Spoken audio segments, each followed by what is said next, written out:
About here is the process of oral intubation, placing a tube into the trachea through the mouth. This is what's done in order to be able to put someone on a ventilator. It's through this tube that air enters the lungs. So the first thing you need to do is prepare your equipment. This is your endotracheal tube. This is a tube that goes within the trachea, endotracheal tube. It has a balloon on the end. The balloon is very important. The balloon prevents things like saliva, vomit, or blood from getting down into the lungs, because when I inflate the balloon, it meets the sides, the insides of the trachea, creating a complete blockage. The air will come through the tube and come out the end. Oxygen comes in, carbon dioxide comes out. So this is our endotracheal tube.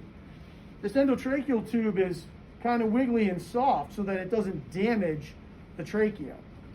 When we put it in, we need it to be a little more firm. So we place an object called a stylet within. Now the stylet is malleable.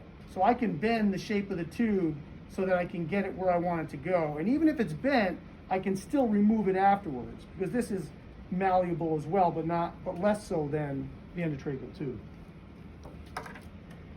The scope that we use to see the glottis, which is the opening between the vocal cords where the tube needs to go, is a scope that looks at the larynx. The larynx is the name of the area that we are working on. So this is a laryngoscope, and it has a light because there's no light down in the larynx.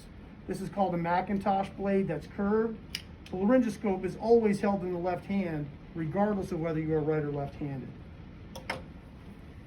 This is called a Miller laryngoscope. Same thing, it has a light on the end, but this is a straight blade. People have different preferences.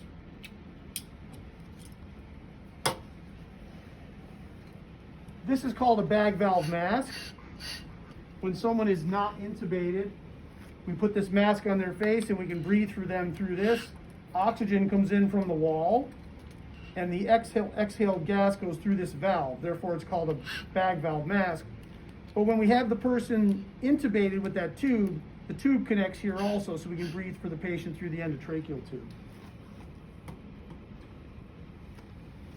So during an intubation procedure, the patient is paralyzed because their muscles need to be loose.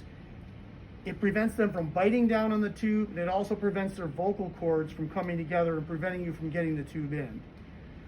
So we're going to treat them with medication that's going to paralyze their skeletal muscles, and they're going to stop breathing. At the same time, we're going to sedate them with a sedative medicine so that they're not awake. Because even though their skeletal muscles are paralyzed, that specific medicine does not alter their level of consciousness. So there's going to be 2 medications given. The reason I tell you that is that once you start this procedure, the patient is no longer breathing for themselves. So you must manage their breathing once the procedure starts. Therefore, you need to do some stuff before you start the procedure to make sure you don't run into any bumps. So in our rubric, there's 3 things you're going to need to do prior to starting your procedure. You need to make sure that your light works. The light doesn't always work. The bulb blows out sometimes, or the batteries that are in here wear out. So you check your light before you start your procedure. You make sure that your balloon holds air before you start your procedure. And you place your stylet into the endotracheal tube before you start your procedure. Those are 3 parts of the rubric worth 5 points each. They must be done before the beginning of the procedure. Then, in order to make the most direct route to the vocal cords, you're going to position the airway. A normal airway may look like this. You want the patient in what's called the sniffing position, which looks like this. You need to definitively position the airway during the rubric, such as, I need to see you do this. The airway is positioned.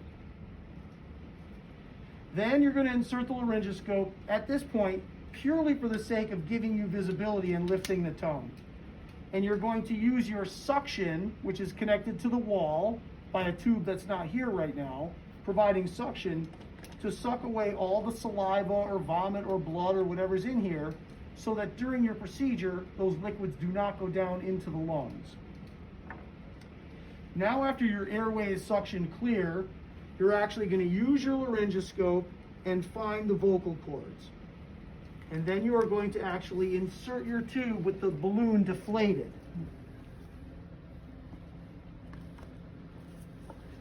remove the laryngoscope, inflate the balloon, remove the stylet. Every procedure you do as a healthcare provider, you need to verify the results of your procedure. Now you take your bag valve mask, you connect it to your endotracheal tube, and you squeeze. In this case, the tube is in the trachea, so the lungs are inflating when I squeeze, and you will need to state the tube is in the trachea. It's possible that you may put the tube in the esophagus by mistake, in which case the stomach will inflate, in which case you must say the tube is in the esophagus, so that I know you have confirmed your procedure. Whether it is how you wanted it to pan out or not, you need to know either way. If your tube is in the trachea, which we want it to be, the procedure ends after you take the balloon down by pulling the plunger away from the barrel and simply removing the tube. This is a very important step because if you attempt to remove this tube with the balloon inflated, you will damage the patient's vocal cords. And in this case, you will damage my model. Don't do either of those things. Deflate the balloon and remove the tube. Now, you can still obtain full credit if the tube goes in the esophagus. Every medical procedure that you do does not necessarily turn out right the first time. As long as you recognize your error and fix it, you can still obtain full credit. So if your tube went into the esophagus and the stomach inflated instead, and you say my tube is in the esophagus, then you take the balloon down, remove the tube, put the mask on your bag valve mask, and oxygenate the patient. If you do that, then you can still receive full credit even though you did not get the tube in the correct location. So now I'm just going to more concisely